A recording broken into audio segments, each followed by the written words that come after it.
Coach, outside of Tillman, what other receivers have stepped up so far? Oh man, that's been a long list this camp. We've been fortunate. Jalin Hyatt seems like a different guy. Mentally, physically, he's gained about 8 to 10 pounds. But the competitiveness that he showed last year, he's channeling it in a different direction. You see him respond the right way. You see him coach guys up when he's not in. He's really taken on that accountability role for himself and also the group. Squirrel White has been phenomenal. Chaz Nimrod has been a pleasant surprise. Along with the guys that are already here, Merrill Keaton had a good camp. He makes some really good plays today. Biggest thing with him is to emphasize him being consistent, not only on the underneath stuff, but challenging him down the field to make those plays consistently. Jimmy Callaway has been another one that stood out this camp. Rob and then Ben.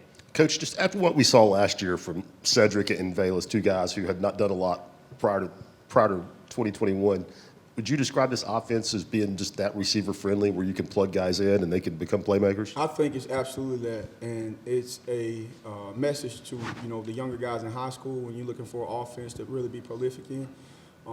You see Ced and Velas and what they did before we got here, and you see what they did when we got here, and it's like something off a movie, and it's real. You see us at practice every day, and it's a different guy every day who's able to get touches and show what they have. So I think this offense, if you're a receiver and you want to be productive, you want to get developed, you want to be a guy, I think this offense for sure is a receiver-friendly offense, no doubt. Kelsey, two questions. One, who are some guys that maybe have been working in the slot that you also have confidence that you can bounce them to the outside as well? First one that comes to mind is Hyatt, just because he played significant snaps in the slot last year. A lot of times when you have guys playing multiple positions, you want them to master one. Once they master that, then you can start to dive into other things. A couple other guys we can get to later on once they master the slot, but Hyatt's the first that comes to mind. We could definitely do that. With Squirrel White's size, obviously guys are going to want to try to get their hands on him, be physical with him. What is his counter to that for him to still be successful and utilize that speed and elusiveness? Don't get touched. Now, obviously, sometimes you got to be ready to play with your hands, but a guy like that, you want to play in your wheelhouse. Squirrel's not, the world's strongest man. He probably never will be. He knows that. He could definitely be the world's fastest man. So you play within your wheelhouse. And that'd be different from a guy like Cedric Tillman, right? His strength is his physicality. Then you want to embrace it and play into that, no doubt. Austin and Patrick. You talk about the message to high school kids. Do you think that a year where, basically backing up last year where Ced went from little production the year before to massive year over 1,000 yards, same thing with Velas, doing that with two new guys this year along with Ced just backs that message up to those high school kids? I know the offense has had success Central Florida to Tennessee, but to do it back-to-back years with different guys here, do you think that helps the message for you? Absolutely. It continues to help us create our brand. That's it. Our brand as an offense, obviously, is a tempo. We're high-powered. It's receiver-friendly. Receivers from any, form of life, any shape, size can come in this offense and be successful. And I think to your point, the more you do that, the more you have prolific receivers, the more it just adds to your brand. It's no different than what our head coach does. He's always got a quarterback, no matter where he is. He's done that consistently. His brand has been that, because of his history. And I think that's what we're trying to do at the wideout position.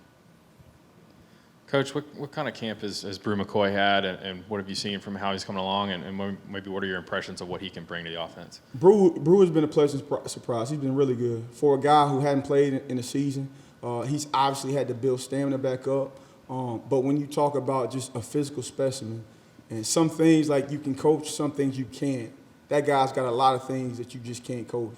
And for him, it's just honing in on the details, getting it polished up, him really to become a technician. He's a big athlete. He's physical. He's twitchy, can run. For us, it's just being able to get his stamina up, get him back in shape, and then polish up the little things with him. How long does it take a wide receiver to learn and figure out how to play in this offense, because you guys go so fast and do all those things? It varies. It depends on what kind of learner you are. Some guys are visual. Some guys are kinesthetic. Some guys can get on the board, and write.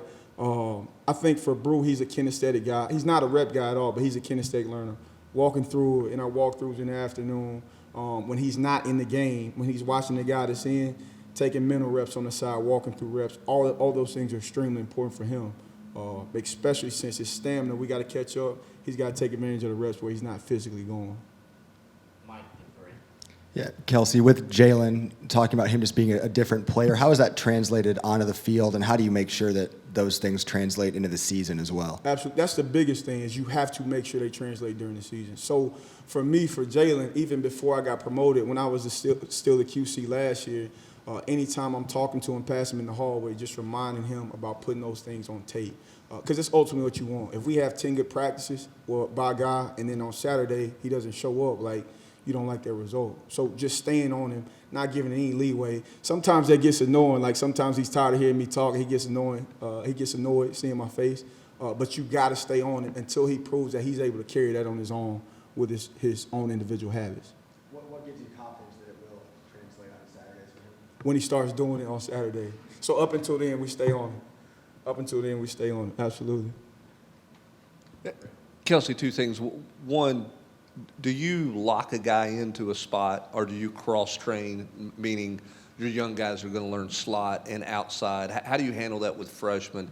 And two, how consistent has this group been? Are you pleased with their consistency in terms of catching the ball and everything to this point through camp? Absolutely. So the way we train them is anytime we're installing anything, it's full concepts. Guys have to know the full concept. So even if you're just playing the outside receiver, you should know what the slot's doing because your job dictates him.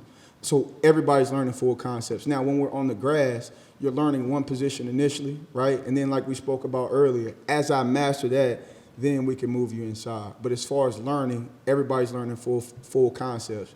Just in the heat of the moment, I'm playing one position, and as I master that, then I can start to play multiple positions. And the consistency piece, I think that was the biggest thing today, right? We're past the halfway point in camp. Guys' bodies are starting to get tired, so it becomes more of a mental game. And to me, in order to be consistent, it's all details and all execution, right? The first couple days, really the first week, everybody's jacked up off Mountain Dew and fired up and ready to go. And then now, when your body's tired, like this really separates the elite from the average guys. So the detail, the execution, like those are the things that's going to help you be consistent. Coach Hype talks about competitive composure. In order to be competitive when you're tired, you got to stay composed when the bullets are flying, and that detail piece has to be incorporated. You have to apply it. And that's what allows us to be consistent over the last couple of days. Scrimmage showed that. We had some plays that we left on the field during the scrimmage, but for the most part, I felt like we were really consistent with our tempo, with our operation. So it was a solid day. Kellyanne in the back. Hey, Coach, a couple of things. One, how is Walker Merrill performing in this camp? And two, how is that competition on the outside? I know you mentioned a plethora of receivers before, but is there anybody specifically standing out there? Yeah, Walk's one. Walk has had a really good camp. For him, last spring, he had a knee injury that he kind of had to work through. So camp, he was kind of just working back. He's been really good because Walker plays harder than anybody on the field. So he's always going to give himself a chance to be successful. As far as the competition piece, I think we've done a good job of placing guys in different spots, placing guys with the ones, with the twos here to create competition in the room. Really, a lot of times with these guys, competition is the best influence. When you see a guy behind you, like Squirrel White, like Chaz Nimrod, like Caleb Webb, ready to do anything they can to get on the field, naturally, you're going to get a little bit more sense of urgency when it's time for you to play, put a little bit more pressure on you to make those plays. And I think that is what creates competition. Guys behind you being urgent and pushing you every day. Patrick and Vince. Coach, a couple things. Coach Golish, talking to us before camp started, said that Jimmy Callaway's been super inconsistent pretty much since you guys got here. Have you seen more consistency from him? Yeah, this camp? he's been better. Jimmy's a guy that he's got to have a routine, right? When he gets out of a routine, he can kind of, become inconsistent. He's definitely been better, but I think, honestly, our environment has created that. Our head guy does a great job of creating an environment where guys can be successful. So you need guys to be positive. You need guys to be energetic. And usually when you're in those type of environments, you're going to be the best version of yourself, and Coach Hype does a great job of creating an environment where guys can be successful. So not a lot of long faces, not a lot of bad body language. He does a good job of creating environments, and guys like Jimmy can become the best versions of themselves. The second one, the rotation. I think you guys kind of last 2 months of the season really kind of stuck with main your three main guys, your three starters. Do you envision being able to play more guys to at least start the season and see kind of how things shake out, or are you still waiting to see on some guys that can show that they've earned the chance to play? Yeah, we're going to play the guys that are ready to play. If we got 2 guys ready to play, we'll play 12 personnel, we'll play 2 receivers. If we got 10 that can play, we'll roll in platoons. But I'm not a big believer in just throwing guys out there that don't know what they're doing, right? Like, the guys that can play, who've proved that, who've been consistent and show that they're competitive enough to do that snap in and snap out, like, those are the guys going to play. Whether it's 2 or 20, whoever's ready to play is going to be on the field. Kelsey, in the spring, I know the recruiting aspect of it was a little bit of a transition for you to catch up a little bit. You're a relationship guy, so Coach Heupel mentioned that he thought that would be natural for you. Can you kind of take us through what that experience has been like for you now going through a cycle being a recruiter for the University of Tennessee? Yeah, I think early on is definitely a transition, but right, transitions, they always have an ending point. And that's back to the environment, right? That depends a lot on your environment. If you're in an environment where you're expected to recruit and it's set aside daily for the recruit, that transition is going to be a lot shorter than if you're on your own and nobody else is setting that expectation. So for that transition was seamless because Coach Hype has things in our daily schedule that is pertaining directly to recruiting and recruiting only.